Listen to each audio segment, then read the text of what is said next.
10번째 시간입니다. 지난 시간 나누었던 라틴어 문장 하나 되새기면서 말씀을 시작하려고 합니다. 메멘토 모리 기억나십니까? 이 메멘토 모리라는 말을 지난 시간에 처음 소개했는데 쓰였던 용례를 보니까 참 재미난 구절이 재미난 이야기가 있습니다. 옛날에 로마에서는 로마 제국의 장군이 원정에 나가서 전투를 한 다음에 승리를 하고 개선을 하면 온 로마 시민들이 나와서 막 환영을 하고 했답니다.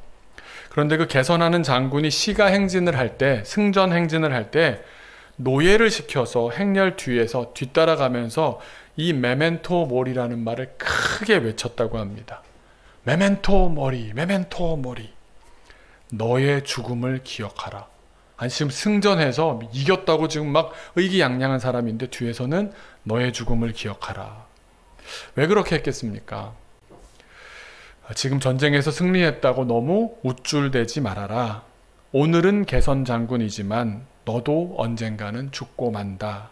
그러니 겸손하게 행동해라. 이런 뜻 아니었겠습니까? 하지만 로마 역사를 보시면 그렇게 승전하고 돌아와서 메멘토 모리를 들었던 사람이라고 정말 인생을 그렇게 겸손하게 살았을까? 그렇지 않았습니다. 그런 사람도 있었지만 그렇지 않은 사람도 있습니다. 그러니까 우리가 메멘토 모리, 나의 죽음을 기억한다 또는 죽는다는 사실을 받아들이고 마음에 새긴다 라고 할 때 인간은 두 가지 다른 반응을 보입니다. 상반된 두 가지 반응인데 첫 번째, 우매한 사람. 이제 지혜서이다 보니까 지혜자, 우매자 이렇게 계속 비교를 하거든요. 우매한 사람은 이렇게 반응합니다. 죽는다는 말은 인생을 한 번밖에 못 산다는 말이니까 어차피 죽을 인생, 살아있는 동안 하루하루의 쾌락을 극대화해야겠다. 그런 인생관을 지난 시간에 You only live once, 줄여서 YOLO라고 말씀드렸고요. 지혜자의 반응은 정반대입니다. 한 번의 죽음으로 인생이 끝나버린다는 사실을 알기 때문에 살아있는 동안 하루하루 의미와 가치를 극대화하며 살고자 합니다. 그래서 그런 인생관을 You only die once, 그래서 요도라고 말씀드렸습니다. 그러니까 이걸 정리해서 말씀드리자면 전도서의 지혜자는 어떤 사람이냐 하면 메멘토 모리, 나의 죽음을 기억하며 You only die once, 한 번의 죽음으로 끝나버리는 인생임을 알고 있는 인생관이기 때문에 하루가 소중하고 한 사람이 소중하고 한 번의 기회가 소중한 그런 인생입니다. 그런 의미에서 전도서가 줄곧 강조하고 있는 먹고 마시고 수고함으로 즐거워라는 가르침이 욜로가 아니라 요도라는 사실을 더 정확하게 알게 됩니다. 그러니까 욜로, 단지 먹고 마시는 감각적인 즐거움을 극대화하라는 말씀이 아니라 우리가 해벨일 뿐이기에 한 번의 죽음으로 얼마든지 무너져 버릴 인생이기에 함께 먹고 함께 마시고 함께 만날 수 있는 그 자리 한 번, 수고함으로 무언가를 남길 수 있는 주어지는 그 기회 한 번, 그 한 번 한 번을 소중하게 살아가라, 그 뜻입니다. 가치 있게 받아들여 의미 있게 살아내라, 그 말씀인 줄로 믿습니다. 한번 자기 자신의 삶을 어떤지 한번 돌아보셨으면 좋겠습니다. 어느 쪽에 가까우십니까? 지난 시간 성경 공부하면서도 그 얘기를 많이 나눴다고 들었는데 욜로입니까? 요도입니까? 쾌락입니까? 의미와 가치입니까? 우리는 본능적으로 쾌락을 극대화하는 쪽으로 흘러갑니다. 가만두면 그게 더 먼저 눈에 보이고 마음이 갑니다. 죽음을 진정성 있게 받아들이기보다는 살아있는 날들을 더 많이 즐기고자 합니다. 지난 금요일에 우리 성경통독 이번 한 주간 하는 가운데요, 바울이 디모데 목사님, 후배 목사에게 이렇게 하렴 하는데 알려주는 말씀에 제가 이 설교를 준비하고 있다 보니까 한 구절이 정확히 머릿속에 확 들어왔습니다. 디모데전서 5장 6절이 이렇게 나와 있습니다. 한번 같이 읽어볼까요? 시작. 향락을 좋아하는 자는 살았으나 죽었느니라. 자기가 죽을 것을 받아들이지 않고 자꾸만 죽음을 회피하면서 죽는다는 그런 생각을 안 하는 게 건강한 거라고 생각하고 있는데 우리가 죽음을 생각한다라는 것은 부정적인 생각을 한다라는 것과는 다른 내용입니다. 우리는 의미와 가치보다는 쾌락을 더 즐깁니다. 전도서는 죽음을 기억함으로써 오늘의 의미를 새롭게 발견하고 오늘이라는 시간의 가치를 절대로 가볍게 여기지 말라고 말씀합니다. 우리는 우리가 죽는다는 사실을 자꾸만 회피하려고 하고요, 기억에서 자꾸만 지우려고 합니다. 아득한 미래로 놔둡니다. 그래서 이런 말씀 들어보셨는지 모르지만 이런 우리의 속사람을 아주 그냥 잘 꼬집어주는 말이 있더라고요. 어떤 사람이 있는데 이렇게 말하는 겁니다. 와, 죽는다는 거 압니다. 다 죽는다는 거 압니다. 모르는 사람 아무도 없죠. 이렇게 말합니다. 다 우리 그거 알죠. 누구나 다 죽는다는 거 우리 다 알고 있지 않습니까? 그렇다. 근데 이렇게 말한다고 해서 그 사람이 지혜자인가 하면 그렇지가 않습니다. 여기서 하나만 빼면 오매한 사람이 됩니다. 뭐냐 하면 이러는 겁니다. 다 죽는다는 것 압니다. 나만 빼고. 이렇게 자기를 빼내는 순간 오매한 사람이 됩니다. 그런데 우리 자꾸만 자기한테 적용을 안 시킵니다. 다 죽는다는 걸 아는데 나는 안 죽을 것 같은 겁니다. 그런데 뭐 그것까지 양보를 해서 나의 죽음까지도 받아들인다고 하면 또 어떨까요? 다 죽는다는 것을 압니다. 여기에 더해서 내가 죽는다는 것도 압니다. 자, 그러면 지혜자일까요? 여기서 하나만 또 빼면 또 오매자가 됩니다. 뭘 뺄까요? 다 죽는다는 것 압니다. 내가 죽는다는 것도 압니다. 그런데 지금은 아닙니다. 우리가 알고는 있는데 어떻게든 회피하려고 하는 우리의 본능이 있지 않습니까? 우리의 죽음은 도둑같이 옵니다. 호련히 옵니다. 다 죽고요. 나도 죽고요. 지금 죽음이 찾아와도 하나 이상할 것 없는 것이 우리의 연약한 인생입니다. 우리가 준비하지 않고 있다가 회피하기만 하다가 맞이하는 죽음을 앞두고 많은 분들이 이런 말씀을 남기고 이런 말씀 많이 들어보셨을 겁니다. 전혀 준비가 되지 않고 있던 그때 죽음이 불현듯 찾아왔다라고 말입니다. 그런데 저도 목사로서 장례식을 많이 가보지 않습니까? 그러면 놀라운 사실은요. 나이가 꽤 되신, 누가 생각해도 인생을 좀 정리하실 때가 됐다는 시간을 꽤 오랜 동안 보내신 분들도 그런 말씀을 하실 때가 많습니다. 갑자기 찾아왔다고. 누가 봐도 얼마 남지 않았는데 본인이 준비를 안 하고 있는 겁니다. 그런가 하면 아예 그런 마지막 말을 남길 여유도 주어지지 않는 안타까운 죽음 또한 얼마나 많습니까? 도둑같이 찾아옵니다. 그런데 성경은 그럴 것이라고 애초에 이미 알려주셨습니다. 한 번의 죽음으로 끝나는 인생이다, 해벨이다, 안개다, 헛되고 또 헛되다, 한숨일 뿐이다 계속해서 말씀하셨습니다. 그러니 그 말씀을 듣지 않고 죽음을 받아들이지 않는 인생이 교만한 인생입니다. 이해가 되는 듯 하면서도 머리로는 이해가 잘 되는데 한편으로는 또 이해가 안 되기도 합니다. 의문이 듭니다. 아니 어떻게 다 죽고 나도 죽고 언제라도 죽을 수 있다는 사실을 안 받아들일 수가 있다는 말인가? 엄연한 사실이고 엄중한 현실인 죽음을 자꾸 회피하고 직면하지 않으면서 그러면서 도대체 어떻게 오늘을 살고 있단 말인가? 여러분 어떻게 죽음을 까맣게 잊은 채로 우린 살고 있는 걸까요? 우리의 지금 현주소는 뭘까요? 우리가 죽는다는 사실을 나에게 적용하지 않고 살 수 있는 방법이 하나 있습니다. 우리도 모르게 그 방법에 다 적용을 받고 있는지 모르겠는데요. 우리는 도취한 채로 살아갑니다. 계속 무언가에 취해서 살아가기 때문입니다. 죽음을 받아들이라는 하나님께 귀 기울이지 않고 다른 어떤 대상에 자꾸만 빠져들고 무언가에 자꾸만 탐닉하는 겁니다. 그러면 기억하지 않을 수 있고 잠시 잊을 수 있습니다.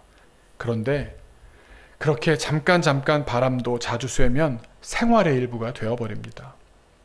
오늘 전도서 본문 말씀은 도취해서 살아가는 사람들, 크고 작은 향락적인 삶을 살아가는 우매한 사람들과 지혜자의 삶을 구분해서 말씀합니다. 그래서 오늘 전도서 7장의 앞부분은 이미 읽으신 대로 딱 보시면 기억을 하시겠지만 지혜자와 우매자를 계속 비교하는 무엇보다 낮고 비교급으로 구성된 문장들입니다. 1절을 한번 보시면 이렇게 나옵니다. 같이 한번 다시 읽어볼까요? 시작. 좋은 이름이 좋은 기름보다 낫고 죽는 날이 출생하는 날보다 나으며 좋은 이름을 남기는 삶과 좋은 기름을 즐기는 삶을 비교합니다. 여러분 이름을 남기는 삶, 의미와 가치를 남기는 삶, 전도자는 강조합니다. 나의 죽음을 어떻게 맞이할 것인가를 알려주면서 의미와 가치에 집중하라는 겁니다. 이름을 좋게 남기는 삶은 어떤 삶일까요? 우리가 흔히 관용어법으로 돈과 명예를 버리고 뭐 이런 표현을 많이 씁니다. 부정적인 걸 싸잡아서 돈과 명예를 함께 한꺼번에 부정적으로 묘사하곤 하는데 한번 깊이 생각해 보면요. 정확하게 말한다면 지위를 탐하는 일이 비판받아야 할 일이지 명예를 남기는 일은 우리가 살아내야 할 삶입니다. 감투를 바라고 타이틀을 욕심낸다면 문제가 되겠지만 인간은 명예를 지키고 명예를 남깁니다. 아버지라는 이름을 자녀의 마음에 남기고요. 그렇죠? 목사님, 좋은 분, 좋은 교인 이름을 남기는 겁니다.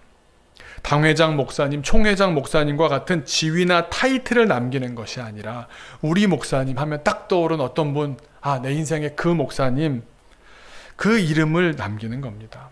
그건 의미 있는 인생을 사는 한 삶의 모습입니다. 게다가 그 정도가 아니라 나아가서 그분은 참 그리스도인이었다. 그분은 도무지 예수님이 아니고서는 설명이 되지 않는 분이었다. 진정한 크리스찬이라는 이름을 남기셨다면 얼마나 의미 있는 인생이겠습니까? 그렇게 이름을 지키고 이름을 명예롭게 남기는 삶을 사는 중에 맞이하는 죽음의 날은 태어난 날보다도 훨씬 더 복된 날이 되지 않겠습니까? 미국의 인디언들 아시죠? 인디언들 부족이 한 560개 정도 된다고 합니다. 그 중에 제일 큰 부족이 뭐냐면 지금도 그 부족의 일원이다라고 이름 쓴 사람이 30만 명이 된다고 해요. 나바호족이라는 부족이 있는데요. 전해져 내려오는 이 삶에 대한 인생의 지침이 있는데 전도서의 지혜를 고스란히 담고 있어서 제가 참 놀랐습니다. 이렇게 나옵니다. 한번 앞에 보시면 내가 세상에 태어날 때 인디언이 자기 자녀가 태어나면 그러는 거예요. 네가 세상에 태어날 때 너는 울었지. 엉엉엉 울었잖아요. 근데 세상은 기뻐했습니다. 그렇죠? 우리가 자녀가 태어날 때 얘는 울지만 세상은 기뻐하잖아요. 그런데 반대로 내가 죽을 때 그때는 이제 네가 살아온 삶을 심판받는 거고 사람들로 하여금 어떤 결론을 내리게 하는 건데 뭐냐면 세상이 울게 만들고 너는 기뻐할 수 있게 죽으라는 겁니다.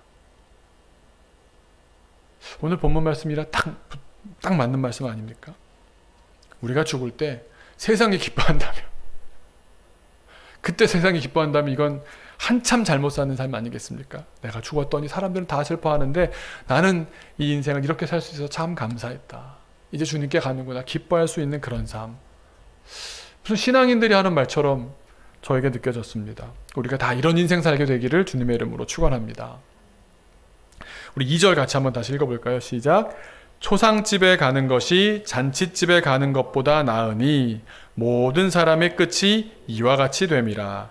산자는 이것을 그의 마음에 둘지어다. 1절이 나의 죽음에 관한 이야기였다면 2절은 남의 죽음을 통해 나의 죽음을 대비하는 그런 지혜를 말씀합니다. 왜 초상집에 가는 것이 잔치집에 가는 것보다 낫겠습니까? 우리 모두가 예외 없이 죽음을 맞이할 것 아닙니까? 그러니 직면하는 것이, 죽음은 직면하는 것이 유익하다는 말씀입니다. 두 가지 인생을 비교합니다. 죽음을 직면하면서 오늘을 가치 있게 살려고 하는 삶이 있는가 하면 죽음을 외면하고 회피하며 오늘을 즐기는 삶, 이 둘을 구분 짓고는 죽음 직면하기를 두려워하지 말라고 가르쳐 주시는 겁니다. 3절입니다. 같이 한번 읽어볼까요? 슬픔이 웃음보다 나음은 얼굴에 근심하는 것이 마음에 유익하기 때문이니라. 근심이 얼굴로 드러나면요, 주변에서 걱정하고요, 분위기가 또 같이 있는 그 자리 분위기가 다소 우울해질 수는 있겠습니다. 근데 그렇다고 어떤 사람은 그냥 속도 없는데 막 웃기만 하는 사람들이 있습니다. 그거 아무것도 아니다라는 겁니다. 나쁜 게 아닙니다. 곰곰이 되돌아보는 시간으로 그 시간을 지낸다면 말입니다. 들뜬 채로 사는 것이 아니고요, 생각과 마음을 정리하기에 죽음을 기억하는 것보다 유익한 것은 없기 때문입니다. 그러기에 4절 지혜자의 마음에는 초상집이 그 인생이 초상집 같네, 그런 의미가 아니라 그의 마음에 죽음을 늘 기억하고 있는 사람이 지혜자다라는 말입니다. 하지만 우매자는 어떻습니까? 늘 잔치집입니다. 마음이 들떠 있고요, 마음이 붕 떠 있고요, 마음이 설레발이고요, 뭔가 이렇게 정리가 안 된 채로 삶에 깊이 천착하지 못합니다. 우리 4절 말씀 한번 같이 읽어볼까요? 지혜자의 마음은 초상집에 있으되 우매한 자의 마음은 혼인집에 있느니라. 삶에 천착하지 못하고 뿌리 내리지 못하고 뭔가 들떠 있고 그러다 보니 어떻습니까? 제대로 뿌리 내리고 꾸준히 자라나는 과정이 진행되지 못합니다. 그래서 설익었다라고 그 인생을 묘사하게 됩니다. 그에게서 어떤 좋은 열매를 기대하기 어려운 겁니다. 흥분을 가라앉히질 못하고 흥분을 주체하지 못하다 보면 인생에서 깊은 맛을 내지 못하는 겁니다. 제가 아는 많은 위인들 가운데는 가까운 사람의 죽음으로 말미암아 정신이 번쩍 들어서 성찰하게 된 사람들이 많습니다. 마틴 루터도 그렇고요. 종교계의 유명한 분들도 친구의 죽음, 어머니의 죽음, 자기 사랑했던 스승의 죽음을 보면서 그 허탈함 속에서 내가 인생을 어떻게 살아야겠구나. 죽음을 직면한 데서 삶이 꽃피워지는 장면들이 많이 연출됩니다. 그러니 죽음을 직면하는 것을 두려워하지 마십시오. 전도서는 단언합니다. 5절입니다. 5절 같이 읽어볼까요? 지혜로운 사람의 책망을 듣는 것이 우매한 자들의 노래를 듣는 것보다 나으니라. 죽음을 기억하는 사람들의 특징이 있습니다. 가치와 의미를 추구하는 사람의 특징이 있습니다. 무엇이겠습니까? 지금에 만족하지 않습니다. 변화를 수용합니다.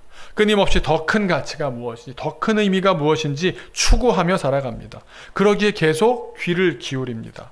내면의 귀를 기울이고 주변의 귀를 기울이게 됩니다. 그러니 그런 그런 분의 삶과 다 대조되는 게 뭡니까? 계속 노래가 들리면 가락에 맞춰서 흥이 발동되는 그런 상황하고는 거리가 있는 겁니다. 우리가 초상집에 가면 목소리 높이는 사람 없습니다. 이유가 뭐겠습니까? 슬퍼서 그런 것만은 아닙니다. 그 이유보다는 그분이 살아온 인생을, 그 의미와 가치를 찬찬히 돌아볼 수 있는 시간을 갖도록 찾아오신 분이 그런 시간을 가질 수 있도록 서로에게 배려하기 때문 아닙니까? 목소리를 낮추고 말을 줄이되 죽음을 기억하기 위해서가 아니겠습니까? 저는 가면은 그 장례식장에 가면 꼭 물어봅니다. 어떻게 돌아가셨습니까? 그럼 이제 대답이 여러 가지 결이 있는데 어떤 분은 돌아가시게 된 그런 어떤 생물학적인 과정을 말씀하시는 분도 있지만 마지막 주님을 만났던 과정을 말씀하시는 분도 있고 또 그분의 삶에 대해서 자기가 정리를 하고 있는 유가족을 만날 때도 있습니다. 그분의 삶이 저한테는 이랬습니다. 우리 가족에겐 이랬습니다. 그래서 우리가 이럴 수 있었습니다. 우리 아버지 참 이런 분입니다. 그런 얘기를 듣고 나면 내가 참 삶 똑바로 살아야겠구나 생각하게 되지 않습니까? 그런데 그렇지 않은 사람이 어떤지 6절은 아주 구체적으로 묘사해 줍니다. 우매한 사람들의 삶이 어떤지 6절 한번 같이 읽어보겠습니다. 시작. 우매한 자들의 웃음소리는 솥 밑에서 가시나무가 타는 소리 같으니 이것도 헛되니라. 무엇이 헛됩니까? 우매한 사람들이 떼지어서 어차피 죽을 인생 내일이 없는 것처럼 오늘 즐기자 그러면서 막 소리 크게 막 외치고 웃는 겁니다. 근데 여러분 이 광경을 한번 상상해 보십시오. 나무 타는 소리라는 게 얼마나 공허한지 모릅니다. 외부자의 입장에서는 운치 있는 장면이죠. 나무가 타서 솥에 물을 끓여서 맛있는 걸 먹고 운치 있고 정감 있는 모습으로 상상이 될지 모르지만 그건 우리 입장이고요. 나무 입장에서는 어떻습니까? 지금 흔적도 없이 사라져가는 중이지 않습니까? 우매한 자는 자기가 사라지고 죽고 없어지는 것도 모르고 소리를 내는 겁니다. 타버려서 없어지기 일보 직전인데도 말입니다. 게다가 솥 밑이라는 상황은 어떻습니까?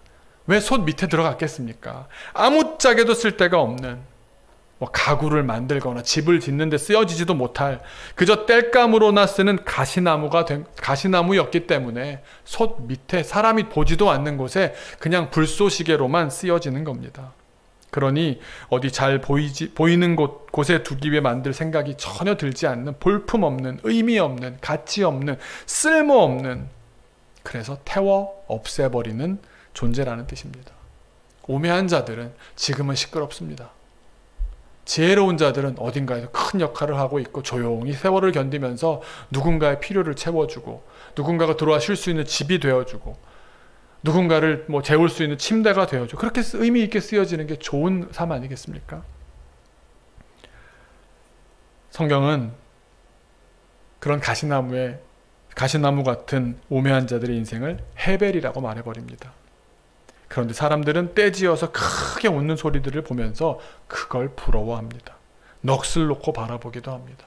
그들의 소리와 가락에 취해서 그들이 막 이게 전부인 양 막 떠들고 불타가는 상황을 보면서 나도 저렇게 살았으면 좋겠다고 염원하기까지 합니다. 제가 이 구절을 묵상하다가요. 텔레비전이나 유튜브에 빠져서 넋 놓고 쳐다보고 막 부러워하고 나도 저렇게 살았으면 좋겠다. 그런 장면이 떠올랐습니다. 그런데 전도자가 전도서에서 가장 일깨워주고 싶을 때 가장 많이 쓰는 표현이 뭡니까? 헛되다. 오늘 뭐라고 마무리 짓습니까? 6절 마지막에 뭐라고요? 이것도 헛되니라. 헤벨이다. 이렇게 선언해버리는 겁니다. 욜로의 인생 헛되니라. 불타 사라질 뿐이니라.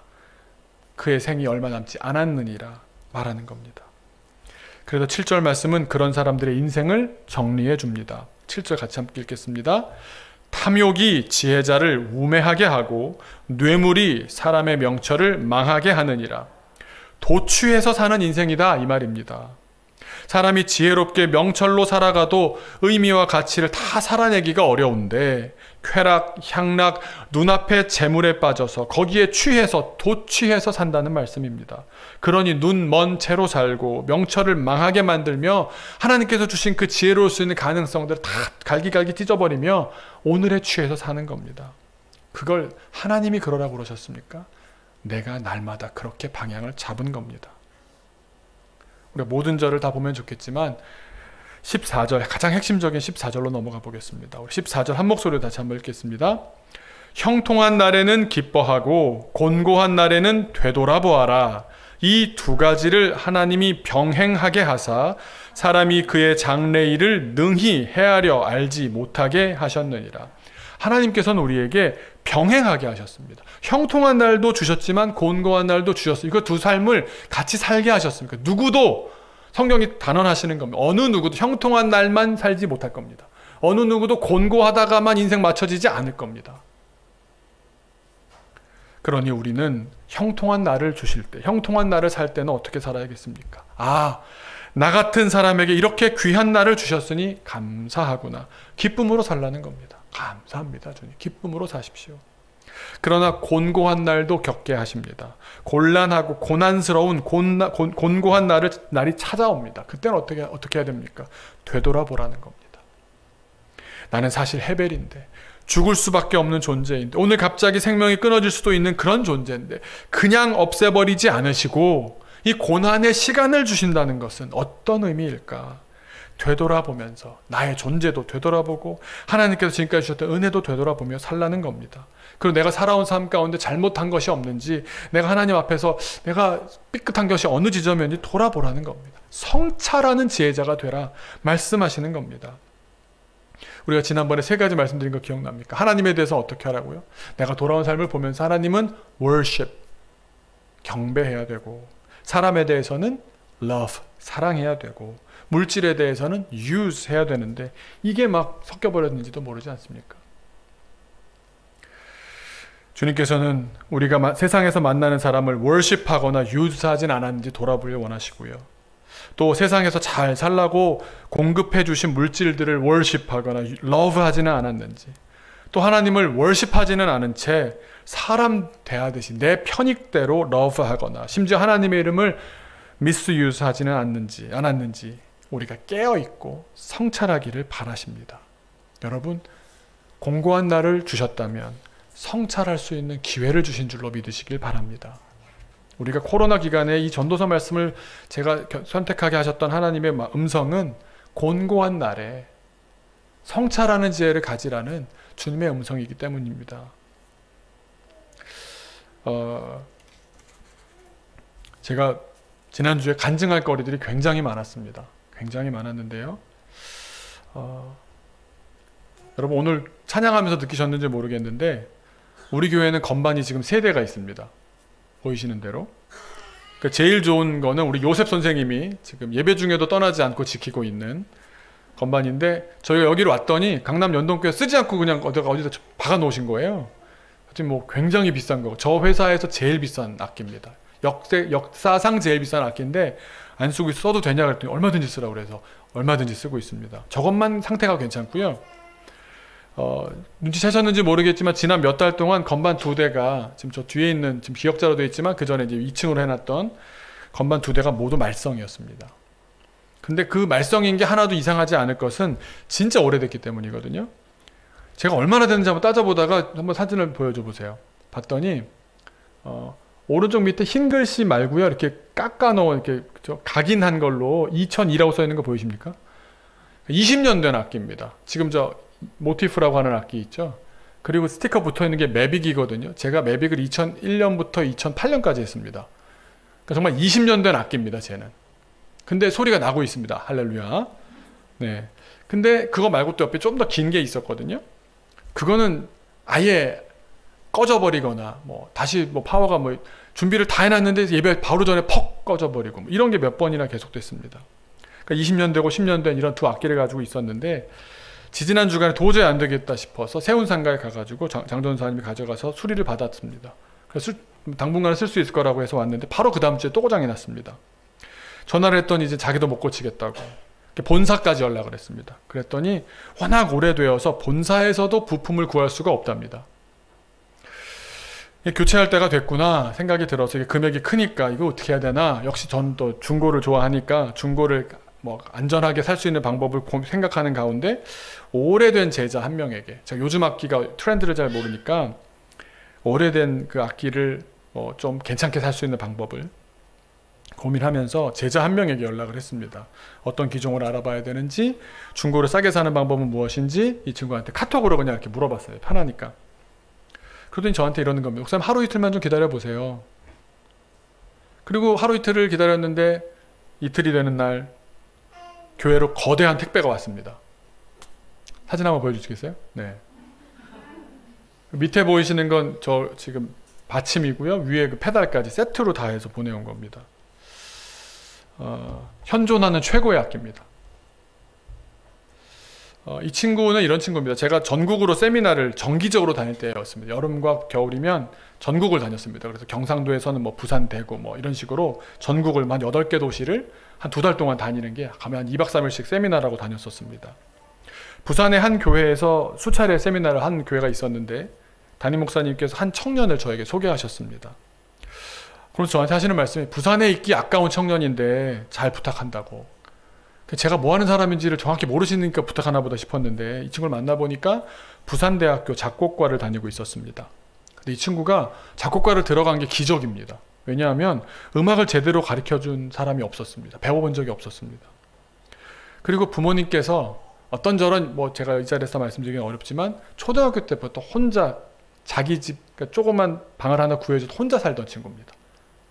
같이 데리고 살지 못해서. 근데 이 친구한테 제일 어려운 날이 언제였냐면 겨울에 추운 날이었답니다. 혼자 이렇게 초등학생이 집에 난방이고 뭐 아버지한테 얼마 받은 걸 가지고 생활을 해야 됐던 겁니다.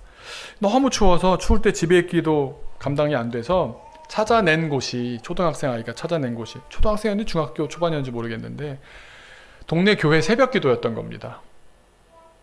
장의자가 눕기 편했고 또 어르신들이 기도하면 이제 연세 많으신 분들이 기도하려다 보니까 얼마나 따뜻하게 해두셨겠습니까?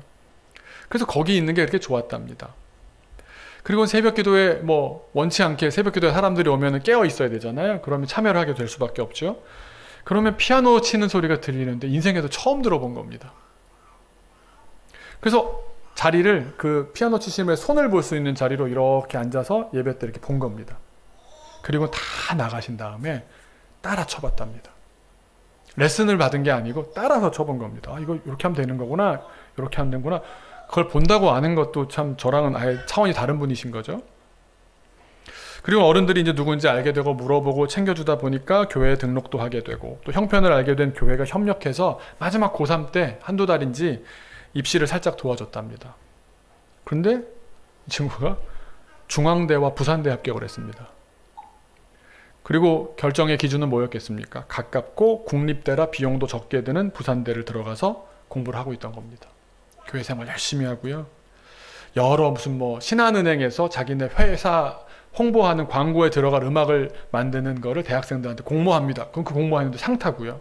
그 상금으로 헌금하고요. 그 상금으로 악기 바꾸고요. 이러면서 이 친구가 자기한테 그런 거 한 번 한 번 있을 때마다 최선을 다하는 겁니다. 그런 친구를 저한테 소개한 겁니다. 목사님은 내가 얘 음악하는 거 어떻게 도와줄 방법이 없으니 이기동 목사가 좀 도와줬으면 좋겠어. 그래서 알았다고. 그 당시에 저는 종로에 있는 연동교회에서 청년부랑 교육부 전체를 맡아 있었고 그러는 와중에 또 키즈워십도 하고 있었던 때여서 일단은 교회 행사가 있을 때마다 올라오라고 그랬고요. 또 키즈워십에서 음악을 작업할 때 저희 같이 음악했던 친구들이 케이팝에 꽤 유명한 음악을 만드는 친구들이었습니다.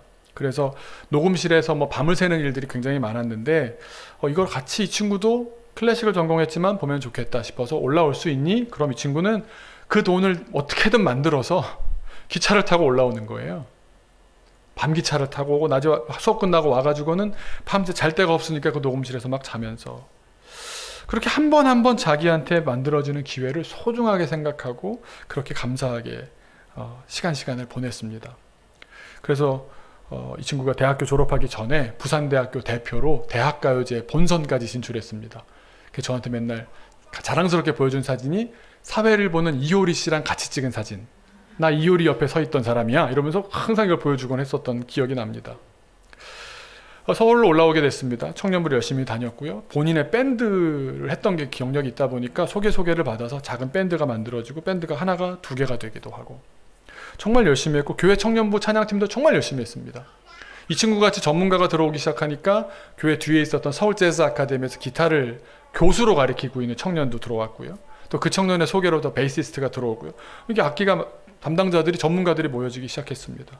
다른 교회처럼 뭐 돈을 줄 수 있는 형편도 아니었는데 내가 어떤 선물을 할 수 있을까 하다가 저랑 같이 연결되어 있는 친구 중에 미국의 데이빗이라는 친구가 녹음실에서 미국에서 일을 했거든요. 근데 저는 그 녹음실이 얼마큼 좋은지도 모르고 그냥 우리 한국에 있는 우리 찬양팀이 미국 가서 녹음 한번 하면 좋겠다고 데려갔습니다.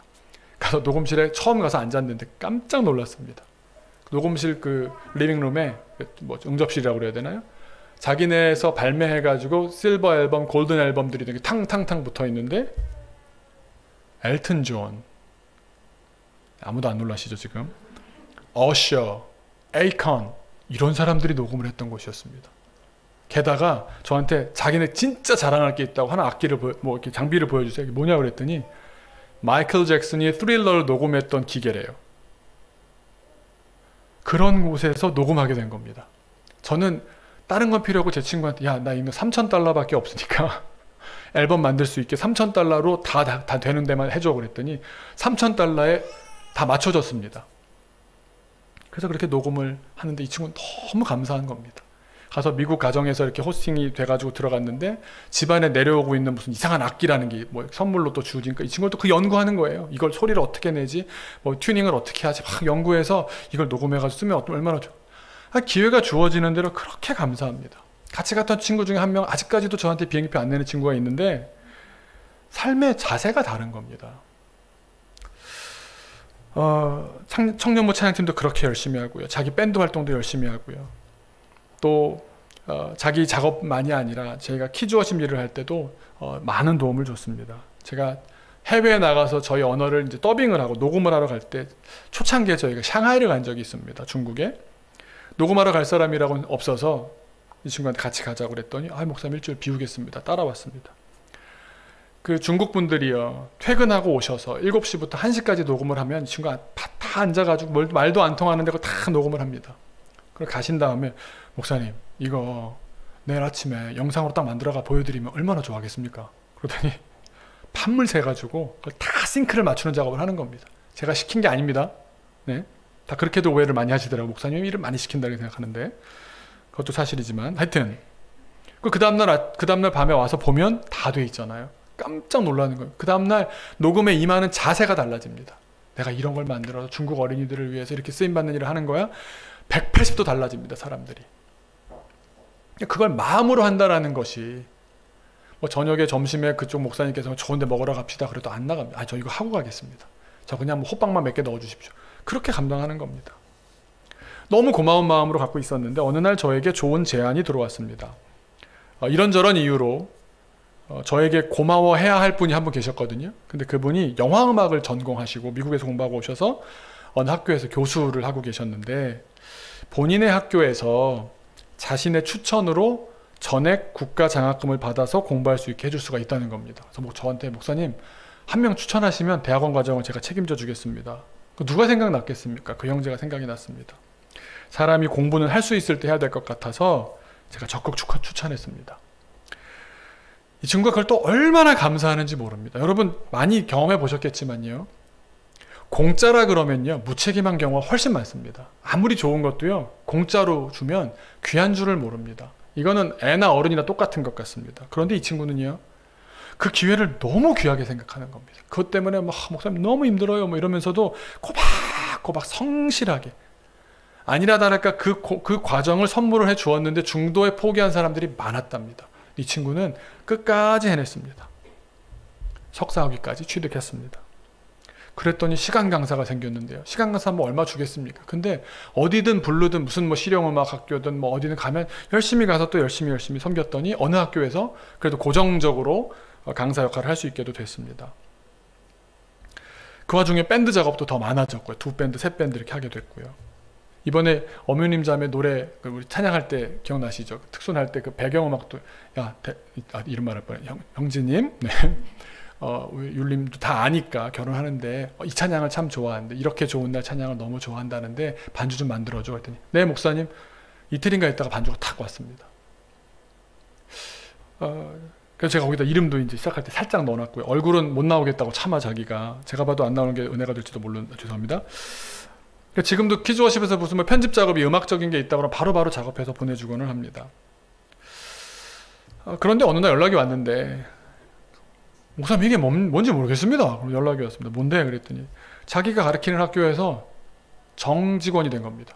전임교원이 된 겁니다. 30대 초반인데 말입니다. 그래서 그런 일이 있냐? 그래서 뭐 안 믿겨졌습니다. 좀 더 있다가는 연락이 또 왔는데 학과장을 대신하게 됐다는 겁니다. 속으로 니까 찍게 뭐 이런 생각이 들지만 어떻게 되는지 어떤 일인가 했더니요, 그 학과에 이 친구 윗선의 모든 교수들이 모조리 학생들의 미투로 학교를 그만두게 된 겁니다. 이 학교 입장에서는 재단에서 학교를 운영하려면 이 학사 운영을 함께 했던 사람이 있어야 되는데 아무도 없지 않습니까? 이 친구가 갑자기 급부상한 겁니다. 세상 표현으로 하면 그냥 착하게 살았을 뿐인데 나쁜 짓 안 하고 살았더니 그런 기회가 주어진 겁니다. 오늘 주어진 시간과 기회와 만남에 감사하며 소중하게 생각하면서 한 걸음 한 걸음 걸어왔더니 이젠 어엿한 교수님이 되셨습니다. 지지난주에는 EBS의 공감이라고 하는 콘서트 프로그램이 있거든요. 거기에 그 친구의 밴드가 나왔다고 연락이 왔고요. 또 목사님 뭐 이런 것도 합니다라고 보내왔는데 이번에 대한민국 정부의 개천절 기념식 이런데 음악 편곡을 이 친구가 하고 있습니다. 1년에 국군에 무슨 날 행사하는데 다 얘가 편곡하고 있더라고요. 저는 그냥 이 친구가 그렇게 잘 나가는 걸 그냥 마음으로 축복하고 기뻐하고 감사하고만 있었는데 그리고 저는 이제 그 친구가 그쪽이 밝으니까 악기에 대해서 조언을 얻으려고 카톡을 보낸 겁니다. 제가 절대로 그걸 원해서 한 게 아닙니다. 근데 물건이 택배가 딱 오고 나니까 이거는 전화를 해서 고맙다고 표현해야 될 것 같아 전화를 했습니다. 근데 정말 멋있는 게 뭔지 아십니까? 제가 전화를 딱 했더니 안 받았습니다. 정말 멋있지 않습니까? 그러면서 문자가 왔습니다. 목사님, 제가 지금 심사 중이라 조금 뒤에 연락하겠습니다. 진짜 멋있지 않습니까? 이 친구 이런 친구가 돼버렸네. 좀 이따 전화가 왔습니다. 야, 이게 뭐냐? 그래서 뭐 민망해 할까봐 계좌번호 얘기해줘, 내가 보낼게. 얼만 거야? 그랬더니 하는 말이 제가 했다고 말씀하지만 말아주세요. 그냥 이렇게 표현하더라고요. 그냥 어떻게 할 수 있게 되어서 보냈습니다. 마치 오다 주었어요 이 느낌으로 얘기했습니다. 제가 그 친구의 인생을 알지 않습니까? 살던 곳도 같이 가봤고 다녔던 교회도 제가 알고 그 친구를 사랑했던 그 목사님과 그 청년부 선배들도 알고요. 혼자 그런 생각이 들었습니다. 그 형제가 지금 형통한 나를 기뻐하며 살고 있지만 곤고했었던 날에 자기를 돌아보았을 때 나는 정말 하나님께서 은혜로 인도하셨구나.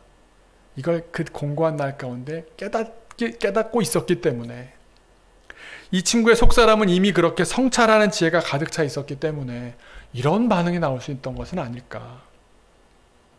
그의 인생은 그렇게 가난하고 곤고한 시간이 매우 매우 길었지만 인생을 감사하며 살 수 있었기에 지금의 형통하여 기뻐하는 순간에도 도취해서 자기의 성공에 도취해서 자기의 나는 운이 좋았어 라고 하면서 그런 자기 인생에 도취해서 지나가 버리지 않고 성찰하며 깨어있어 감사하는 삶으로 살고 있는 건 아니겠습니까? 제가 저에게 큰돈 썼다고 칭찬하고 있는 게 아닙니다. 사실 저에게 돈 쓴 것도 아니지 않습니까? 저한테 이 친구가 밥 한 번 산 적 없습니다. 어디 가면 지금도 제가 밥 사지 얘가 목사님 식사 한번 대접하 이런 말할 줄도 모르는 친구입니다. 오직 함께 하나님 나라를 이뤄가는 일이 소중하고 의미 있고 가치 있다는 사실을 그도 깨닫고 있기 때문에 그 일을 위해서 헌신한 것 아닙니까? 저는 그의 인생이 참 지혜롭다고 생각합니다. 전도서 말씀의 기준으로 보자면 참 지혜로운 인생입니다. 그리고 또 저를 돌아봤습니다. 그 친구를 만났었던 시기에 저를 한번 돌아봤더니 저도 부족했고 청년부 맡아서 처음에 저도 말실수도 많았고 뭐 지금도 많지만 얼마나 부족했겠습니까마는 그래도 한 가지 말할 수 있는 것은 그 친구를 만났던 시간에 부끄럽지 않게 가진 것, 제가 가진 것, 나눌 수 있는 것 다 나누고 주길 잘했다는 생각이 들더라고요. 그때 모았으면 얼마나 모았고 그때 아꼈으면 얼마나 아꼈겠습니까? 그런데 이렇게 한 사람의 성장의 소식과 또 이런 선물까지 받게 된 그 모든 과정이 저한테 너무 뿌듯한 겁니다. 사랑할 수 있을 때, 나눌 수 있을 때, 그때 그렇게 행동하며 결단하고 살아내는 것이 지혜입니다. 그러니 사랑하는 교우 여러분, 이렇게 생각하시는 것이 현명한 것인 것 같습니다. 지금밖에 기회가 없다. 지금 만나는 사람이 내가 마지막 만날 사람이다.